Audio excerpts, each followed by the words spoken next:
गाऊंजी मांगीरबाबा बहुउद्देशीय संस्थेचा 5वा वर्धापन दिन।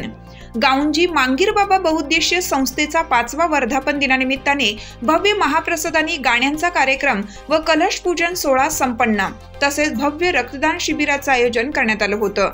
मंगळवार दिनांक 16 जानेवारी रोजी मांगीरबाबा देवस्थान विजयराज नर्सरी शेजारी जुना जकात नाका दिंडोरी रोड म्हसरूळ नाशिक येथे सायंकाळी भव्य दिव्य सोहळा गाऊंजी मांगीरबाबा बहुउद्देशीय संस्थेचे सौ मंगल सुभाष खैरनार ट्रस्ट अध्यक्ष आणि श्री सुभाष बाबा खैरनार यांच्या वतीनं भव्य कार्यक्रम ठेवण्यात आला। यावेळी पहाटे 5 वाजता महास्नान आणि दुपारी 3 वाजता म्हसरूळ येथील महालक्ष्मी मंदिर ते मांगीरबाबा देवस्थान या मार्गावरून रांगोळी आणि फटाक्यांच्या आतिषबाजीमध्ये भव्य अशी मिरवणूक काढण्यात आली। तसेच सायंकाळी 7 वाजता महाआरती करून कलशाला मंदिरावरती स्थापन करण्यात आलं। तसेच सायंकाळी 7:30 वाजता येणाऱ्या भाविकांसाठी भव्य महाप्रसादाचे वाटप, तसेच दिवसभर रक्तदान शिबिर आणि सायंकाळी 7 ते पहाटे 5 वाजेपर्यंत भक्तिमय गाण्यांचा कार्यक्रम हा लक्ष्मी गायन पार्टी आणि शाहीर किसन पिठे यांच्या उपस्थितीत ठेवण्यात आला। यावेळी नाशिकमधील राजकीय, सामाजिक आणि शैक्षणिक क्षेत्रातील मान्यवर उपस्थित होते। तसेच हा कार्यक्रम व्यवस्थित पार पाडण्यासाठी श्री काशीनाथ वामन खैरनार ट्रस्टी, श्री अक्षय काशीनाथ खैरनार ट्रस्टी आणि श्री हरिबाबा राव शिष्य यांचे महत्त्वाचे सहकार्य लाभले। या कार्यक्रमासाठी सेवेकरी बांधव मोठ्या संख्येने उपस्थित होते। मोठ्या भक्तिमय वातावरणात गाऊंजी मांगीरबाबा बहुउद्देशीय संस्थेचा 5वा वर्धापन दिन आणि भव्य महाप्रसाद गायनाचा कार्यक्रम व कलश पूजन सोहळा पार पडण्यात आला।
प्रतिनिधी प्रवीण नटवणे सर, KVR न्यूज 24 तास।